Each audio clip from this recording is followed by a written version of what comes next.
Good evening and welcome to Face to Face. I'm Niresh Aliyatambi. Well, it's been a roller coaster ride indeed over the past several weeks with this presidential election campaign.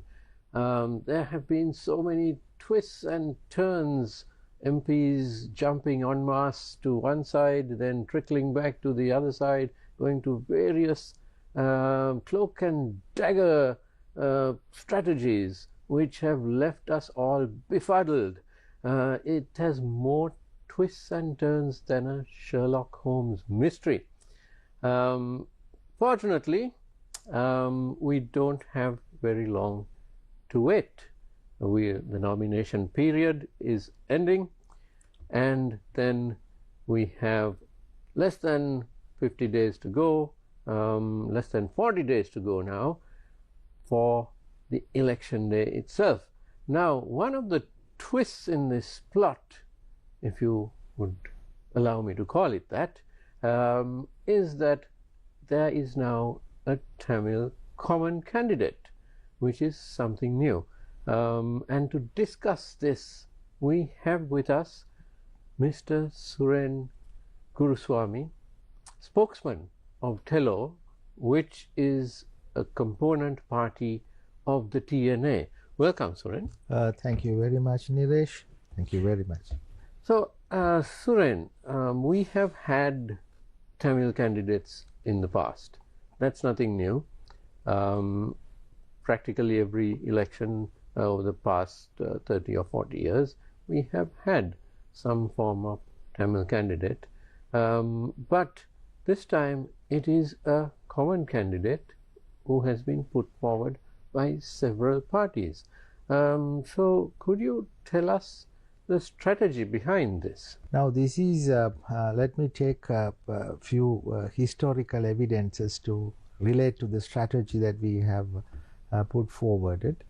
In the past, many presidential candidates from the south have been promising Tamil people that they will meet the political aspirations of the Tamil people and they will give a political solution to the long-standing political requirement.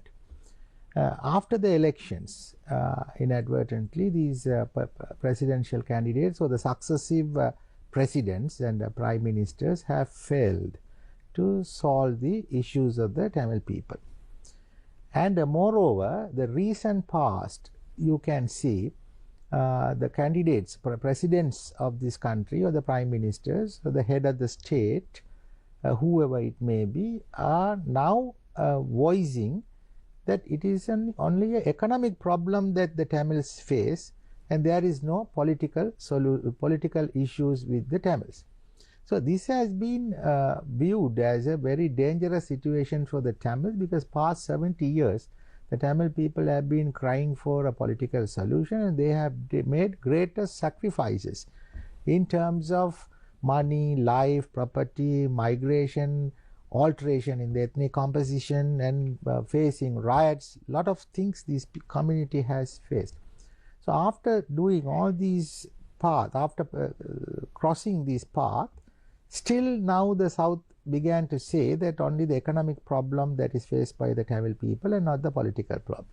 So it is a time that we have to, the Tamil people have decided it is the time for us to stress that there is a political problem among the Tamil people. It has not subsided and still they are united and they are demanding for their political rights to the southern leaders and the people and to the international community. That is the reason that they have fielded the common candidate, common Tamil candidate rather I would say, to express the concerns of the Tamil people be heard by the international society and the southern leaders. Now, interestingly, during the last election or the campaign in the run-up to that election, Mr. Gotabaya Rajapaksa, who went on to become president, quite famously remarked that he doesn't need the votes of the Tamils and Muslims, the minority vote. But this is far from the truth in this election, isn't it? Because we have a lot of doubt among the public as to who will win. And in such a situation, all the major candidates are anxious to have the votes of the Tamil and Muslim people, isn't it? Yeah, that is true. Niresh, as you correctly said, now the candidates from the south, I would say the main candidates, are dividing the votes almost equally among themselves. So the deciding factor would be at this occasion the votes of the Tamil people or Tamil speaking people in the country who will be making a decision as to whom to vote for. So the victory, the winning votes, maybe it's 50,000, 100,000, 500,000 or 1 million, whatever it may be. These votes are in the hands of the Tamil speaking people of this country. So as a strategy, when we put forward this common candidate, he would definitely attract the winning votes of these, whoever the candidates it may be. So the candidates will have to now ascertain or decide whether they are sincerely going to commit to the Tamil people's political solution or solving the Tamil long-standing issue, or whether they are going to again give fake promises or just to get over the elections to talk to the Tamil people with the sugar-coated words and to win over their hearts, and then they can easily forget about it. So that cannot happen at this time of the moment, because this has given a strong position for the Tamil speaking people to decide whether they are going to cast the vote for the winner of this to the candidate in the south, or it is to the common candidate. So this is a very tricky situation that the candidates are facing today. Well, this is the beauty of democracy, isn't it? The glorious uncertainties. Now, let me address one aspect of the last election's vote. Mr. Sajith Premadasa polled 5.5 million, and it is popularly believed that most of the Tamil and Muslim, the Tamil-speaking vote did go to him. Although, of course, there's no way to really tell because the voting is, of course, secret. The ballots are, you don't really know, except that from those particular districts, it is known. So in that sense, yes, a large number did go to Mr. Sajith Premadasa from the northeast, and also perhaps from Colombo. But again, you can't tell whether in Colombo it was the Tamil-speaking people or the Sinhala-speaking or what kind of mix. Now, looking at this scenario, if Mr. Premadasa were to depend on the Tamil-speaking votes, would a Tamil common candidate draw some of those votes away from him? Niresh, your prediction is, of course, that is somewhere closer to the correct standard, but based on the statistics and the scenarios with regard to the presidential election last time and the general election last time, let me go a little deep into that. In the 2019 presidential election, of course, there is the candidate opposition the main candidate was Mr. Gotabaya Rajapaksa, and the Tamil people or Tamil speaking people and the Muslim people were not happy about Gotabaya Rajapaksa's appearance as a president. So naturally there was a tendency that who stands against Gotabaya Rajapaksa, they decided to vote for him, despite analyzing his Sajith Premadasa's manifesto, or there are not sufficient promises from Sajith Premadasa, yet people went against Gotabaya Rajapaksa and voted for Sajith Premadasa. That time Ranil Wickramasinghe and the team were with Sajith Premadasa. Then after that time he scored 55.6 million average votes from the presidential election. Mainly from the north and east and upcountry, he had a landslide victory. Everywhere he recorded anything more than 70% of the votes that cast. Now, general election, when you look at it, there was a split between Mr. Sajith Premadasa and Ranil Wickremesinghe. Of course, Ranil Wickremesinghe lost heavily, and Sajith Premadasa also recorded a vote base of only 2.4 million in the general election. So the 3 million vote from the presidential election what he received has gone down in that. He also severely lost that vote base.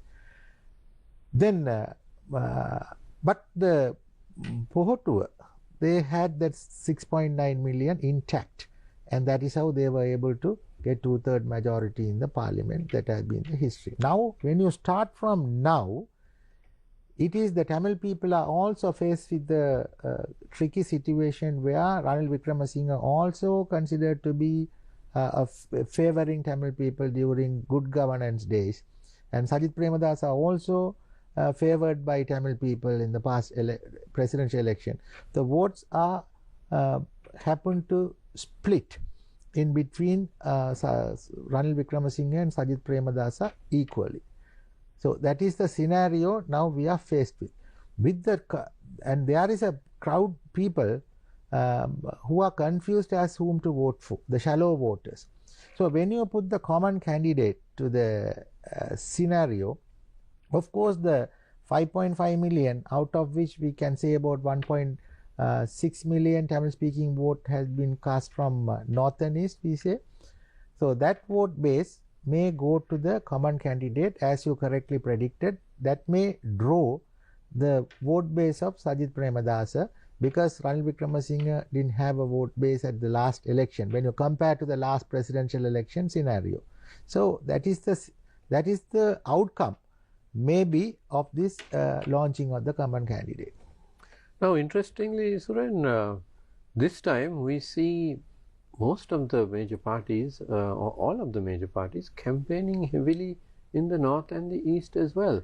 So I've seen major rallies by the NPP, and of course the president Ranil Wickremesinghe has been all over the north and east, as well as Mr. Premadasa. So it's quite clear that all the candidates recognize the importance, the extreme importance of the north and the east in this election.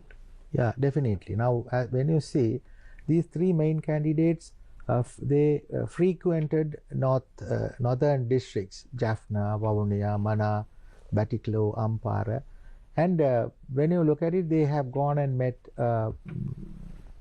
people from the public societies, people from the political parties, party leaders, and more or less their political campaign also virtually, not in a large scale, but began from this northern eastern soil. That is where Sri Lanka came to know that these are the possible candidates, and they started talking about the presidential election and what they will do if they win as a president to this country. So this is as you correctly said, this is where the importance of this vote base is felt by the three main candidates. In the past, we have seen independent candidates coming forward and then at the last minute pledging their support to one of the major parties and asking their own supporters to vote for that major party candidate. Is there any likelihood of this happening with the Tamil common candidate, or will this candidate see through to the end to election day itself?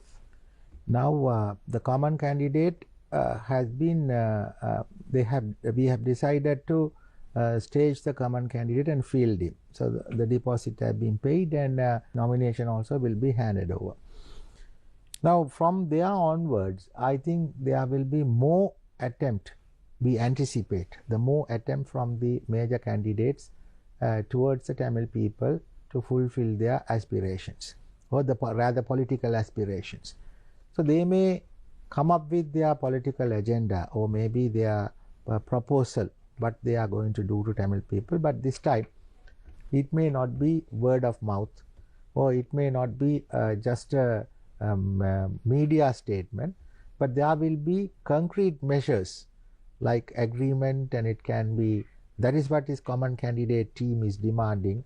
It has to be countersigned, it has to be witnessed, evidenced by some valuable people whom they consider as fit and execute the agreement, so on and so forth. I don't know the possibility of that.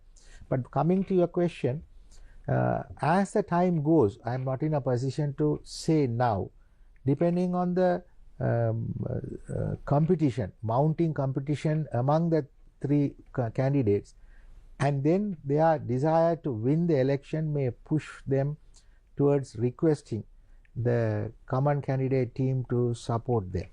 At that time, the strategic decision has to be made by these parties and civil society organizations as to what to do in consulting among themselves, whether to vote for the candidate who is complying to their demand, or that has to be decided only when that time comes.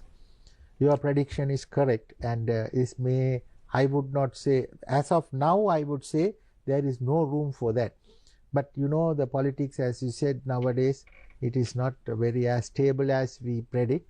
So anything could happen in the future within another 40 days short spell of time. Now let's talk a little bit about the candidate, Mr. P. Aryanendran. Yes.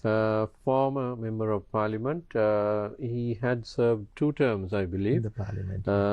And he's 69 years old. Yes. And he represented the Batiklo district, which is interesting because it is not a northern district, it's an eastern one, but a very major Tamil dominated district.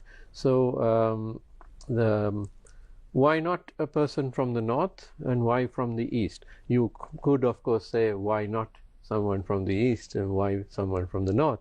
He or she has to be from some province and from some district. But any particular reason for this?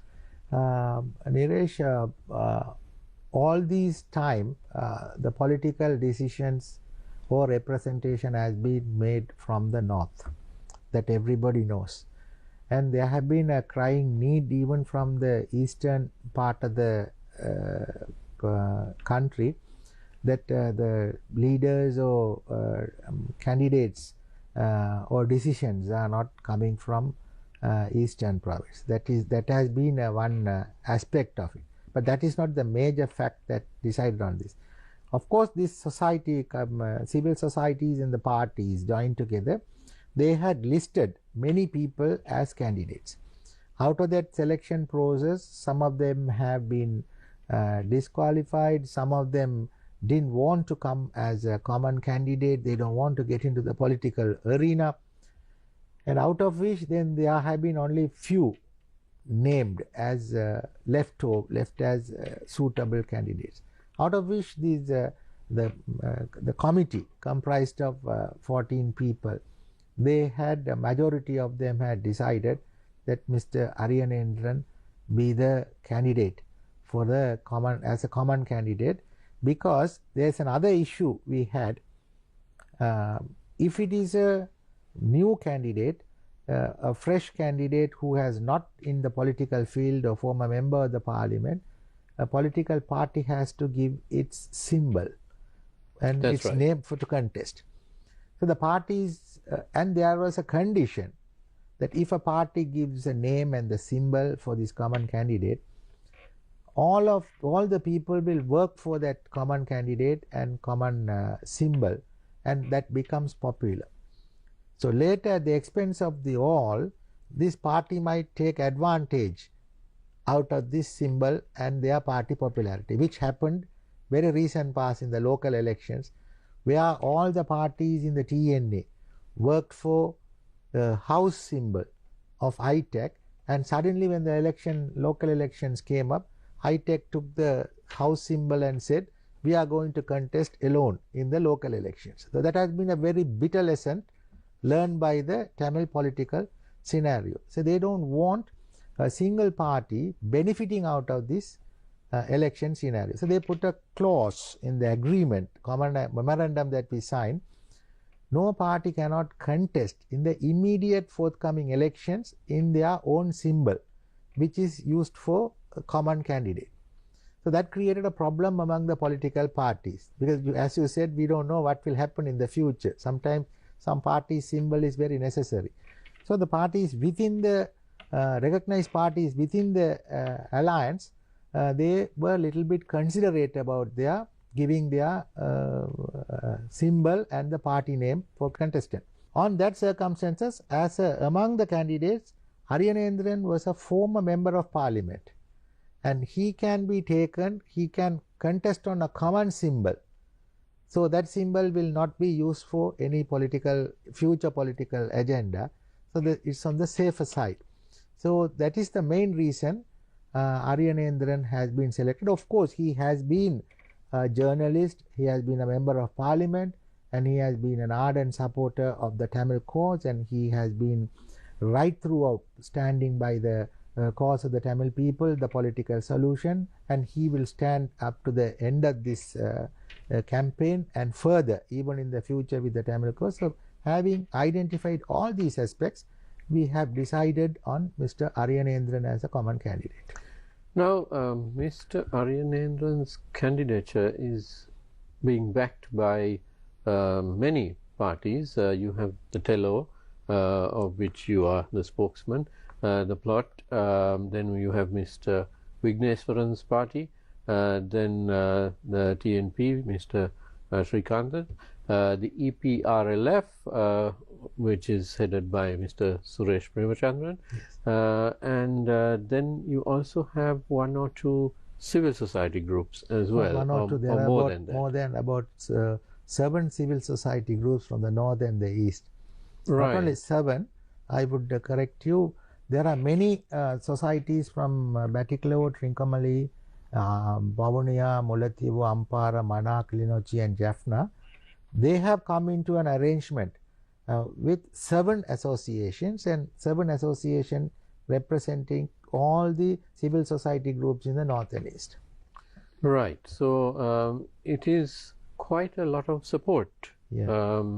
But the glaring absentee, if I may call it that, is of course the ITEC, which is the major party in the Northeast.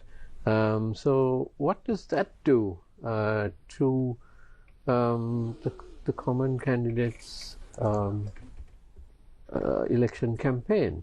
Because ITEC is the most powerful party, and its leaders, its MPs have spoken out against fielding a common candidate. So isn't this throwing a lot of chaos into the situation?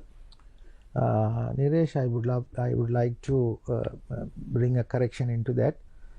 From the time the common candidate became popular among the Tamil people, the ITEC leader, Mr. Mavai Senathi Raja, announced that his full support for the Tamil common candidate. Although they have not come into this alliance, because as you know already the party has certain disputes and they are in a calamity. Within the party itself, they are undergoing certain cases and so on and so forth. They are unable to take a collective decision. That is the main reason that they could not join this alliance. But you see, the recently elected leader, Mr. Sridharan, Honorable Member of Parliament, has given his open support, and he also had a public gathering in Kilinochchi day before yesterday, where he announced his support for the common candidate. Similarly, in the eastern part of the country also, most of the ITEC former MPs and members have expressed their sincere support to the common candidate. Whether they come to the alliance or not, they are going to encourage the public to vote for the common candidate. So it is not ITEC as a total party has not come to this alliance, but individually many of them within the party has given their consent and they are voicing in favor of the common candidate. However, there are some very senior members like Mr. Sumandiran who have been openly critical of fielding a Tamil common candidate. So there is a little bit of doubt, isn't there? Yeah, any proposal that you bring in, there will always be a counter comments or counter arguments in any aspects of it. So usually this was there. Even Mr. Samandaran, his supporters are not in favor of the common candidate. But ultimately it is the people have to decide whether the common candidate is accepted by them or not, and also the responses from the candidates of the South will bring the importance of the common candidate. Maybe some people who are against the common candidates would have come to a pre-arranged agreement with some of the candidates or one of the candidates among these main candidates to support them. So this common candidate may defy their agreements or may challenge the agreement that they are having with the southern leaders. So that may be the reason some of them are against this common candidate, but generally there is a support for the common candidate. Interesting views indeed. We are in conversation with Mr. Suren Gurusuwamy, spokesman for TELO. We will cross over to a short commercial break now. Don't go away. We'll be right back.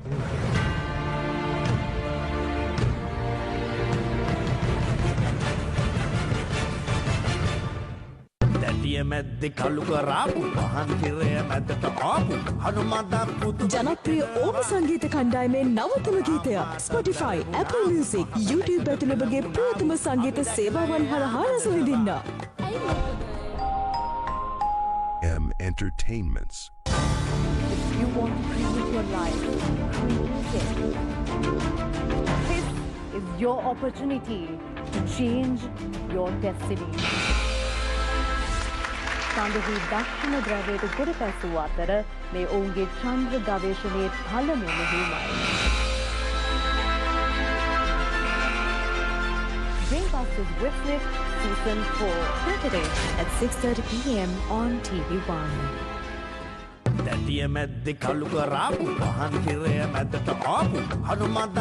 ජනප්‍රිය ඕම සංගීත කණ්ඩායමේ නවතම ගීතයක් Spotify, Apple Music, YouTube ඇතුළු ඔබගේ ප්‍රියතම සංගීත සේවාවන් හරහා රස විඳින්න. Entertainments.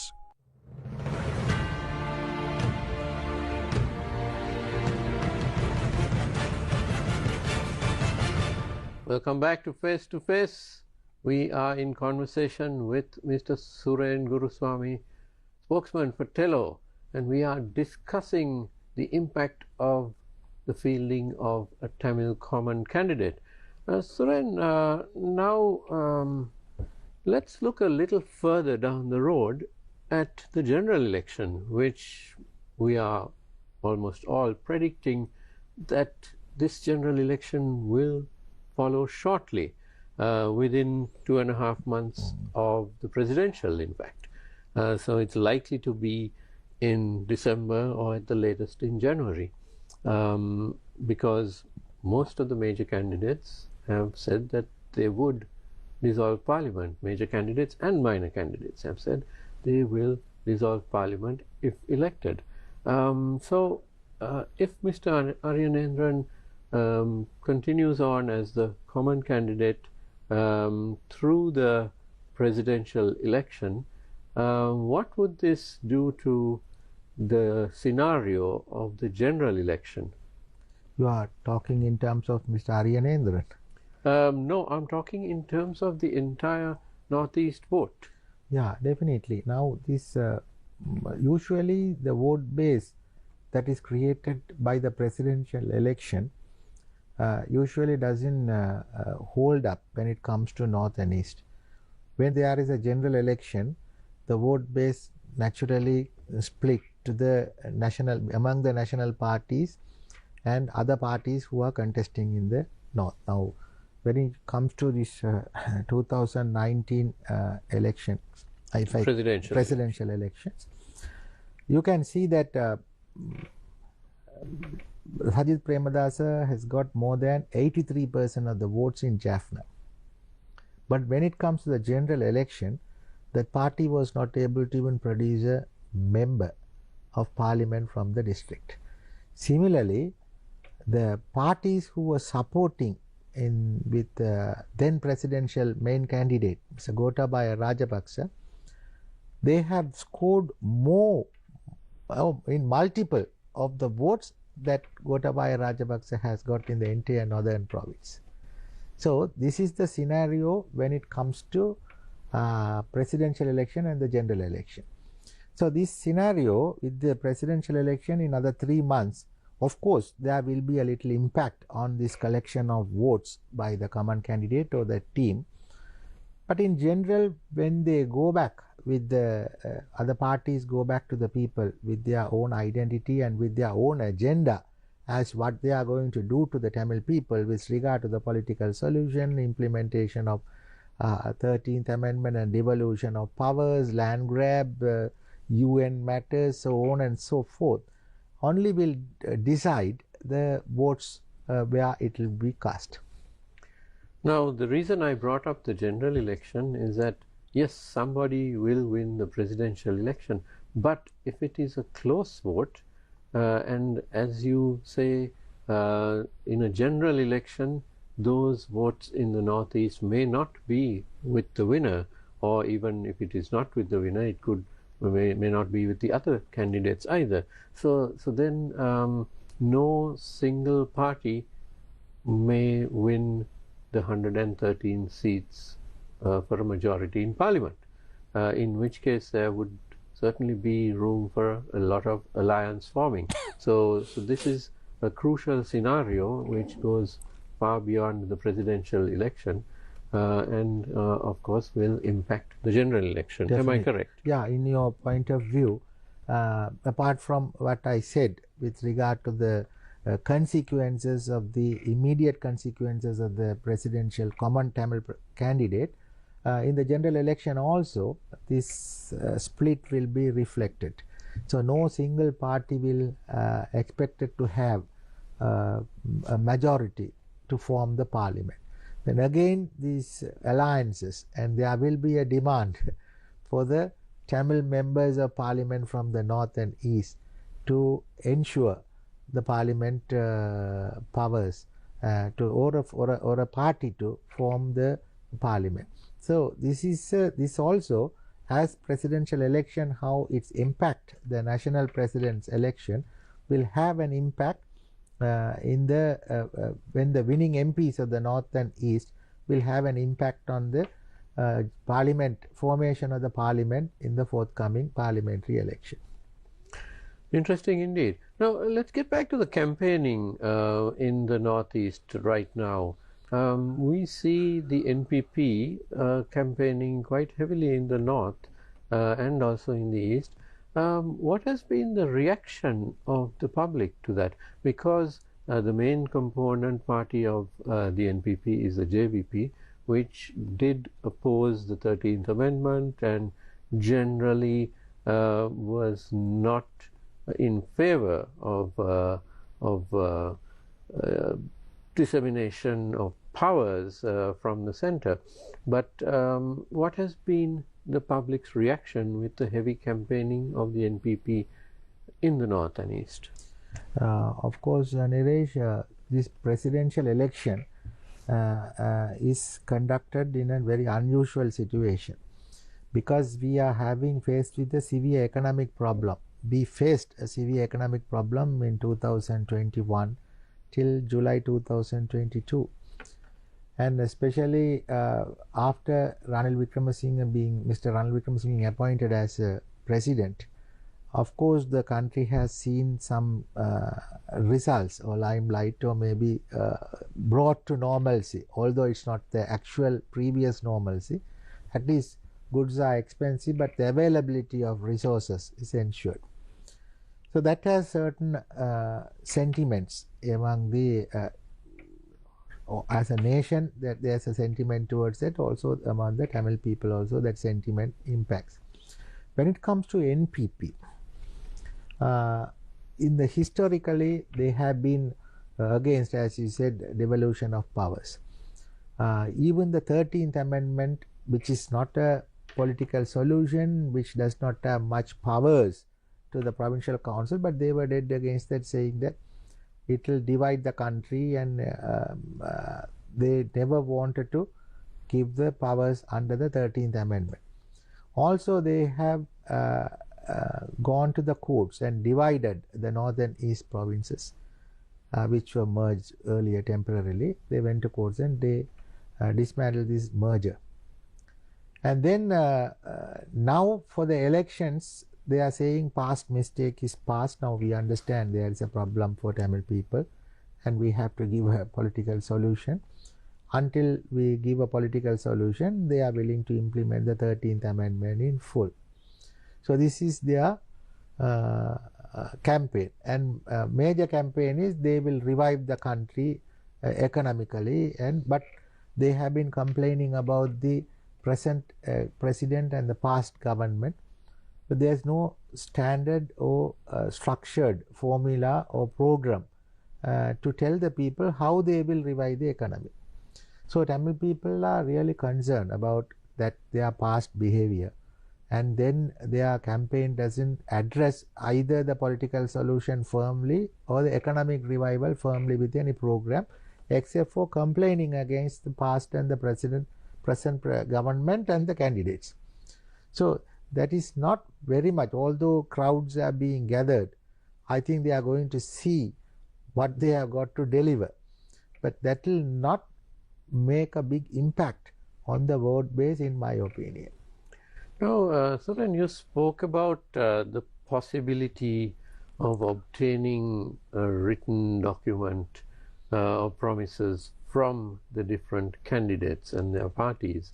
But even if you do obtain such an agreement from one or many candidates, what's the guarantee?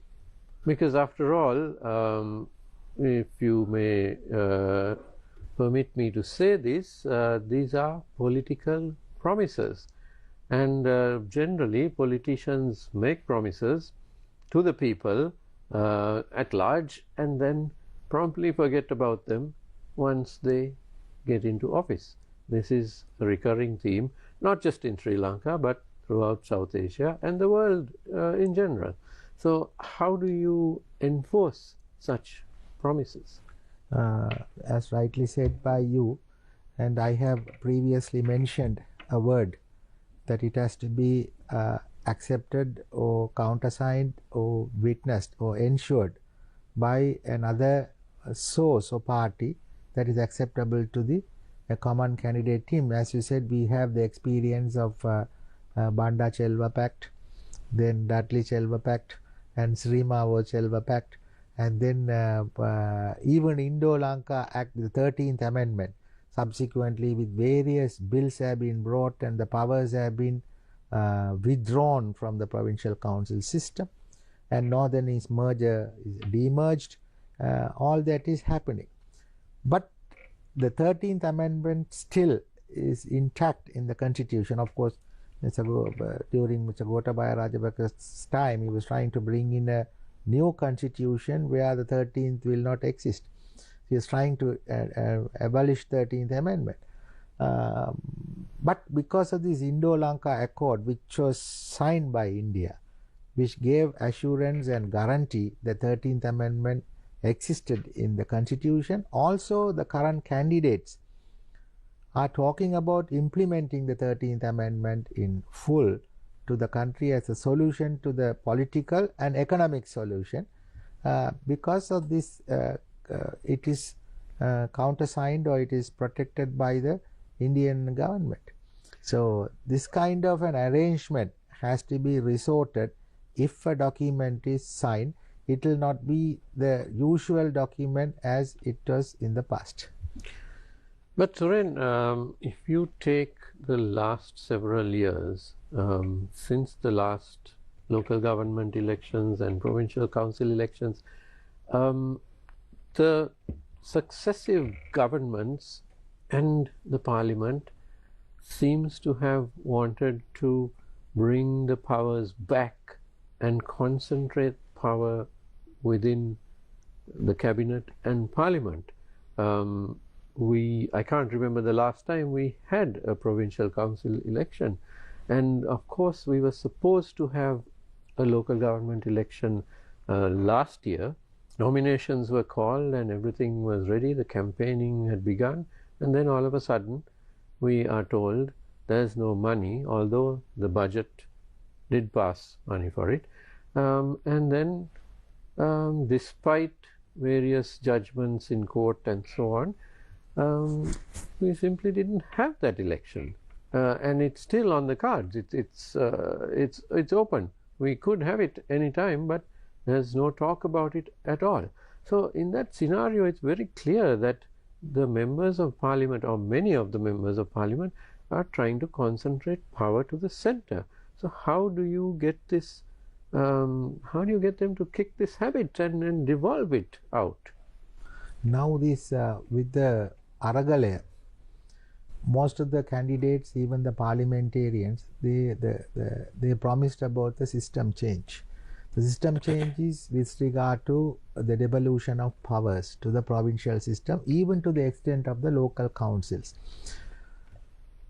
The Tamil problem itself started because the excessive powers have been exercised by the central without devolving it to the local society, local councils, whether it's provincial councils or the local council, all the powers. For example, even though powers have been devolved, even the local councils have enough funds with them.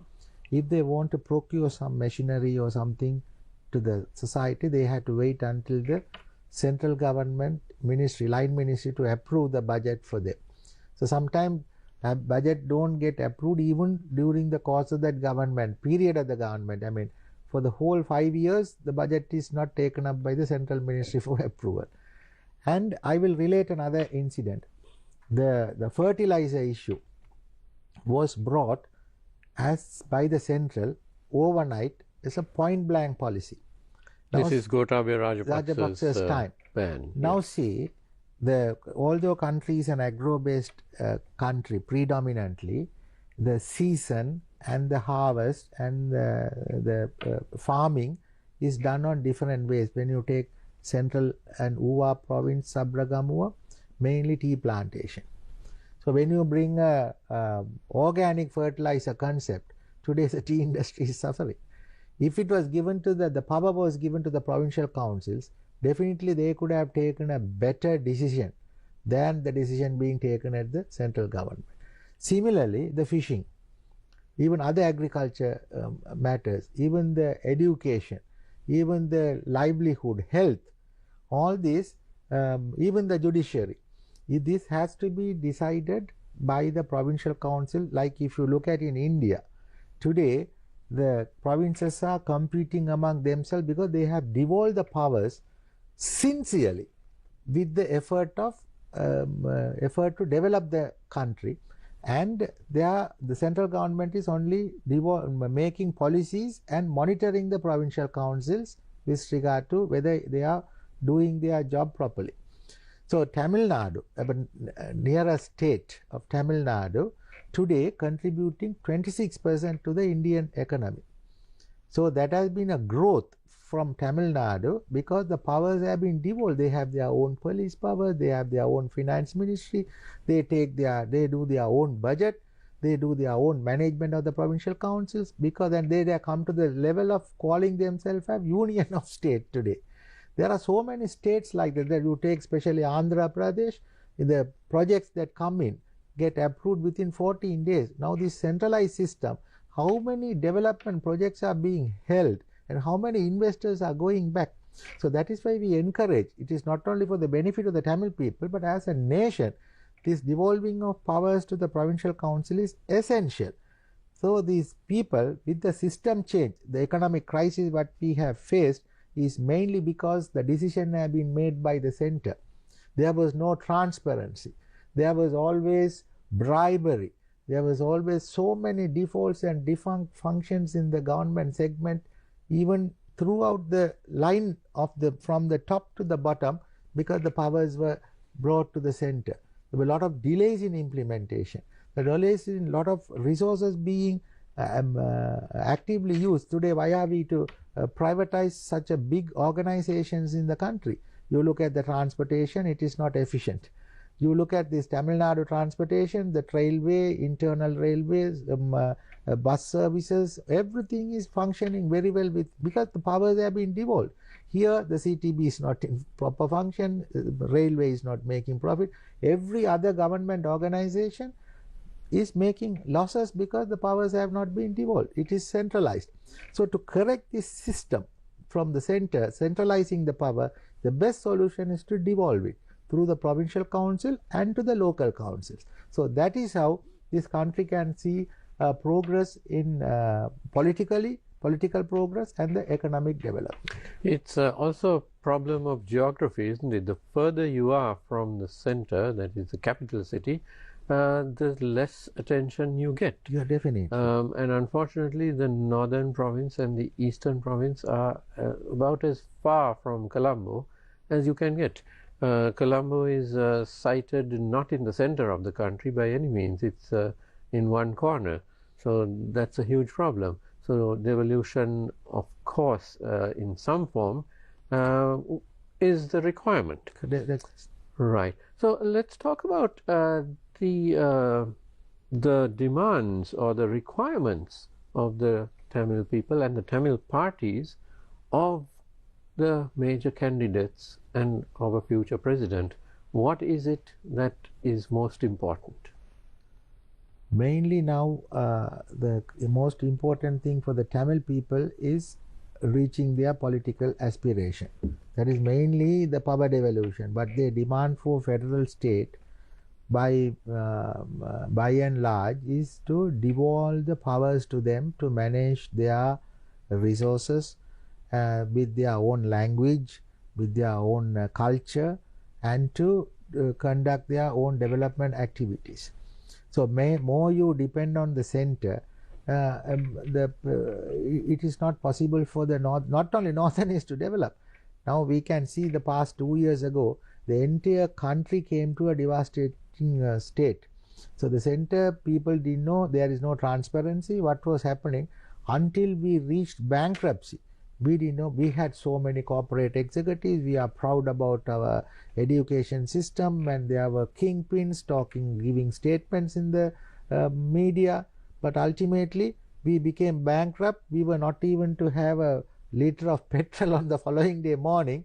Until that time, we didn't know anything about it. So this provincial council, the devolution of power only will ensure that people will have a proper management system of the country's resources in a better way. So the demand is mainly the political aspirations of the Tamil people for a federal state means it is not they are going to cut the country as a piece of cake and take it to Canada.